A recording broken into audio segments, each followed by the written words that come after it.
Début examen de Chunin, Rock Lee, un ninja ne maîtrisant que le taijutsu, teste ses capacités sur Sasuke, un génie appartenant au prestigieux clan Uchiwa. Pour lui, le battre représente beaucoup, car c'est en battant les plus forts que Rock Lee peut prouver sa valeur. Il veut montrer qu'avec du travail, on peut battre des génies. Mais au moment où il allait lancer une puissante technique, une tortue l'interrompt, lui interdisant de l'utiliser. On pourrait croire que c'est son sensei, mais non.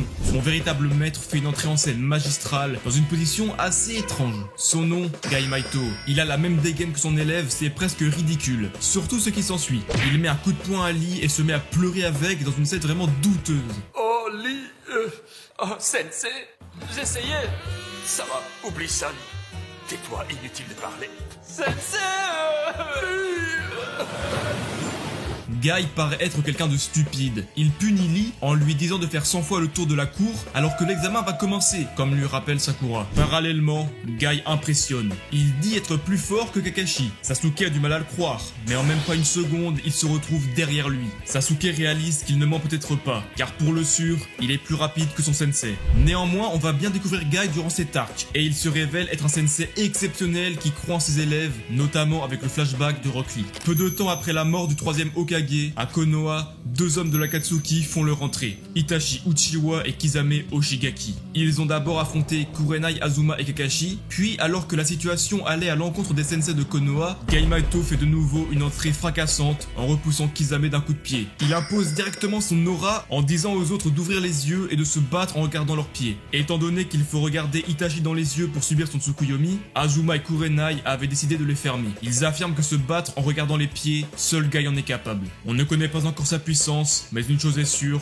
il est dans le top des Jonin de Konoha. Itachi a carrément décidé de fuir, affirmant qu'ils ne sont pas venus pour se battre. Kisame a accepté, mais a néanmoins pas apprécié le coup que Gai lui a infligé. C'était la première rencontre entre Kisame et Gai. Pas la plus longue, c'est sûr, mais suffisamment pour que Kisame se souvienne de son nom. Leur deuxième rencontre se passe lorsque l'équipe de Gai et de Kakashi sont envoyés sauver le Kazekage. Pour les ralentir, tout en continuant de sceller Shukaku, Pain a décidé de créer un clone d'Itachi et de Kisame avec 30% de leur réserve de chakra. Lorsque Zetsu annonce la venue de Gai, Itachi explique à l'Akatsuki que c'est un Jonin de Konoha passé maître dans l'art du taijutsu, un ennemi à ne surtout pas sous-estimer. Quant à Kisame, Pain nous révèle qu'il est le ninja ayant le plus de chakra de toute l'organisation. C'est d'ailleurs lui qui voulait affronter Gai pour se venger de leur précédente rencontre. Mais alors qu'il se pointe devant lui, tel un requin nageant dans le sol, Gai bug un instant. Je te connais, toi. Hein? Comment? Est-ce que vous savez qui c'est? Gai Sensei?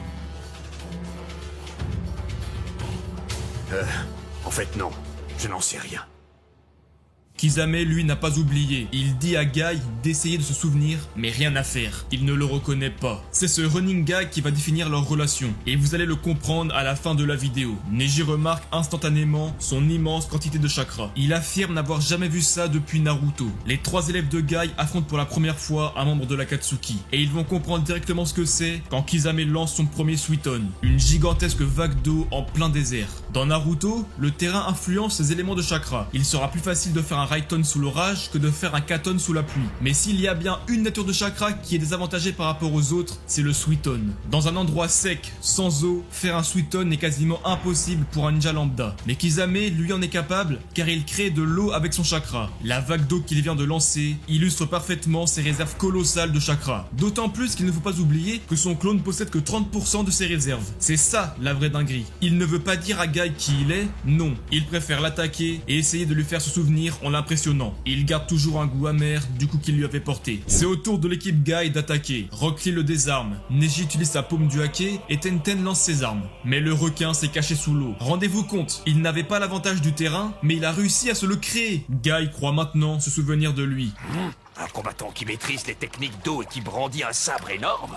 Tu ne serais pas... Enfin, tu as retrouvé la mémoire. On peut dire que tu as mis le temps. Alors, je suis... quelqu'un que j'ai déjà rencontré quelque part? Et tu n'as même pas l'air de le faire exprès. Tu veux que je te dise, tu as vraiment un don pour énerver les gens. Et non, il se souvient toujours pas. Mais là où avant ça amusait Kisame, maintenant ça le fait plus rire. Imaginez, vous rencontrez quelqu'un dans la rue qui vous frappe, vous allez vous souvenir de lui, vous aurez la haine et envie de vous venger. Mais lorsque vous le revoyez, ce dernier ne se souvient même pas de vous. C'est un manque de respect énorme. C'est comme si il ne vous considérait pas. Kisame a de quoi être énervé. Son ennemi est ancré dans sa tête, mais pas l'inverse. C'est pour ça qu'il essaye de l'impressionner. Peut-être que comme ça, cas, il se souviendra de lui. Il va continuer de le frapper jusqu'à ce que la mémoire lui revienne. Guy fait diversion, ses élèves l'attaquent, mais Kisame bloque tout avec son épée. Une épée? Ah, je crois que Guy se souvient maintenant. L'épée. Je me souviens maintenant. Cette épée, c'est ton arme, n'est-ce pas? N'importe qui peut voir ça. Peut-être. Mais il y a une différence entre le voir et le savoir. Quand je dis que c'est son arme, c'est parce que je le sais. Vous êtes fantastique, Guy-sensei. Tout ce que vous dites est si beau et si vrai. Vous permettez que je prenne des notes? Je crois que j'avais comparé ton intelligence à celle d'une bête auparavant. Je retire ce que j'ai dit. Je connais un tas d'animaux plus intelligents que toi. Ah, non, toujours pas. Neji, Lee et Tenten se font attraper dans une prison aqueuse. Guy, de son côté, parvient à prendre l'épée de Kisame. Mais Sameada n'est pas une épée ordinaire. Des pics sortent du manche comme pour dire « Je n'ai qu'un seul maître ». On ne connaît pas encore les véritables pouvoirs de cette épée, mais une chose est sûre, elle intrigue. Guy et Kisame sont deux personnages totalement opposés. C'est ce qui rend leur rencontre mémorable et humoristique. Kisame est quelqu'un de calme, froid et impitoyable, tandis que Guy est énergétique, ridicule et empathique. Soudain, Guy sort des nunchaku, un moment très surprenant. Comment des nunchaku peuvent rivaliser avec Sameada? Mais Neji et Lee, eux, savent ce que ça signifie. Si Guy les sort, c'est que l'adversaire en face est redoutable. Kisame esquive et bloque tous ses coups. Il révèle petit à petit les pouvoirs de son épée. Par contre, ils ont tellement rallongé ce combat et même tout l'arc dans l'animé. Genre vraiment, regardez cette scène.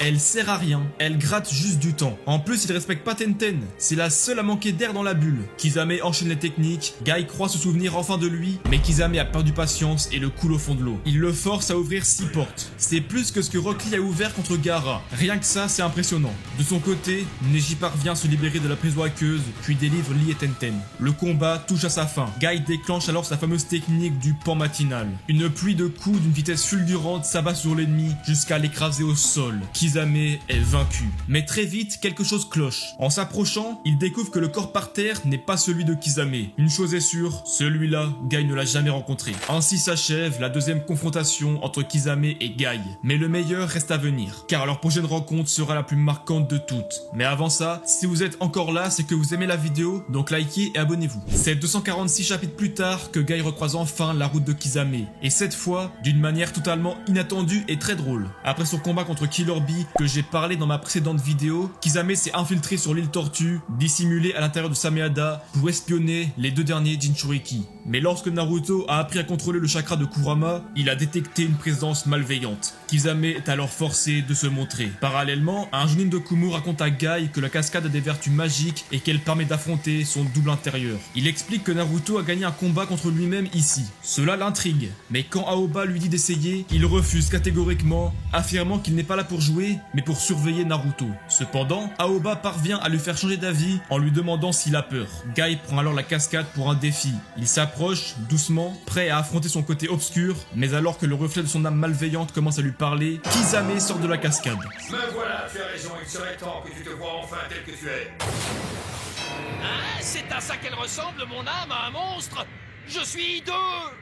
Méfiance, ce type est un fou furieux. Je vais t'apprendre à renier ta jeunesse, sale bête. Je vais te prouver que je peux encore avoir le dessus sur toi. Guy-sensei! Ce n'est pas qui vous croyez. Guy le frappe en pensant premier degré que c'est son reflet. Sa débilité me fait beaucoup rire. Le running gag peut recommencer. Mais ces gros pics là, ce ne serait pas... Oh. Oui, c'est ça. C'est un fugu. Ce n'est pas un fugu, mais il sait respirer et nager sous l'eau. Cependant, Sameada, sa fidèle épée, vient de le trahir. Contre Killer Bee, elle avait fait semblant de trahir Kisame pour qu'il se cache en elle, mais à force d'être avec Bee, elle s'est attachée à lui et a décidé de rester avec. C'est un vrai coup dur pour Kisame. La majorité de sa puissance venait de son épée. C'était son seul compagnon, lui qui avait trahi les siens à Kiri en obéissant aux ordres et trahi à son tour. C'est un moment super bien écrit. Sameada n'était pas qu'une arme pour lui, c'était la seule alliée qu'il a jamais eue, peut-être avec Itachi. Dans un dernier geste, Kisame reprend tout de même l'épée, le temps d'aspirer un peu de chakra à Bee. Ce dernier naïf, pense que l'épée est en train de lui faire un câlin. Et arrive une scène que je n'ai jamais compris. Je crois qu'on a affaire au ninja le plus débile de Naruto. Lorsque Kisame sort de l'eau, Aoba utilise une de ses techniques qui consiste à envoyer son chakra dans l'adversaire pour le paralyser. Sauf que bien évidemment, pour Kisame c'est un cadeau. Il peut aspirer le chakra. Donc bah, vous connaissez la suite. Le pire, c'est que c'est lui qui a prévenu Killer Bee tout à l'heure qu'il se faisait aspirer son chakra. Alors peut-être qu'il pensait que Kisame pouvait le faire qu'avec Sameada, mais ça reste débile de tenter ça. D'autant plus qu'il aurait dû être au courant des capacités de Kisame et de son importante réserve de chakra. Les 5 grandes nations se sont réunies pour éliminer l'Akatsuki, ils se sont donc passés les infos. Chojuro a parlé de Kisame au conseil. Enfin bref, Kisame a récupéré assez de chakra. Il s'enfuit livrer ses infos à l'Akatsuki et donne un coup à Guy au passage qui va se charger de le suivre en ouvrant directement la 6ème porte. Killer Bee l'envoie voler, puis il va invoquer dans les airs sa tortue comme un tremplin. Ouais, pas ouf comme traitement des animaux, hein. Il réussit à rattraper Kisame qui ouvre le combat avec son Suiton, les 1000 requins dévoreurs. Guy le contre avec sa technique du pan matinal. Il essaye de trouver dans quel requin Kisame a mis le parchemin contenant les infos qu'il doit transmettre à Obito. Il sort le grand jeu en ouvrant pour la première fois la 7ème porte. C'est leur 3ème rencontre, mais Kisame arrive encore à être surpris. Le chakra qui entoure Guy est tellement puissant qu'il repousse l'eau autour de lui. Kisame lance son Suiton, grand requin élémentaire à queue, tandis que Guy utilise le tigre du midi. D'ailleurs, je sais pas si vous avez remarqué, mais Guy utilise le cycle du jour dans le nom de cette technique. En 6ème porte, il utilise le pan matinal, c'est le matin, le début de la journée et du combat. En 7ème porte, le tigre du midi. La journée avance, Guy augmente sa puissance. En 8ème porte, l'éléphant du soir. Le soleil se couche, le corps de Guy commence à s'épuiser. Et sa technique ultime, le Guy de la nuit. C'est la fin de la journée, l'heure du sacrifice. Mais ce n'est pas tout. Kishimoto a bien choisi les animaux pour nommer les techniques. Le pan est un animal qui fait la roue le matin. Quand il déploie ses plumes, c'est impressionnant visuellement, comme Guy quand il enchaîne les coups de poing. Le tigre, symbole de puissance, le midi lorsque le soleil tape fort. L'éléphant symbolise la force écrasante, lente et inévitable comme les coups qu'il envoie. Cela contraste avec la rapidité du tigre. Et le Guy de la nuit, il ne contient pas de nom d'animal, car Guy devient lui-même la bête. Il n'y a plus besoin de se comparer à un animal. Du côté de Kisame, sa technique est un jutsu qui aspire le chakra de son adversaire à son profit. Plus l'adversaire est puissant, plus son requin le sera, car il va se booster avec son chakra. Cependant, Kisame panique. Il a beau aspirer le chakra de Guy, rien ne se passe. Il est vaincu. Il demande des explications. Guy lui explique que son tigre du midi n'est pas du chakra, mais du simple taijutsu, de l'air qu'il a comprimé à grande vitesse pour lui donner cette forme. Quant au chakra bleu qui sort de son corps, ce n'est pas non plus du chakra, c'est une manifestation corporelle caractéristique de la 7ème porte. En gros, c'est de l'aura. Kisame comprend. Il pensait l'avoir percé à jour avec leur précédente rencontre, mais non. Il remarque également que Guy ne se souvient toujours pas de lui.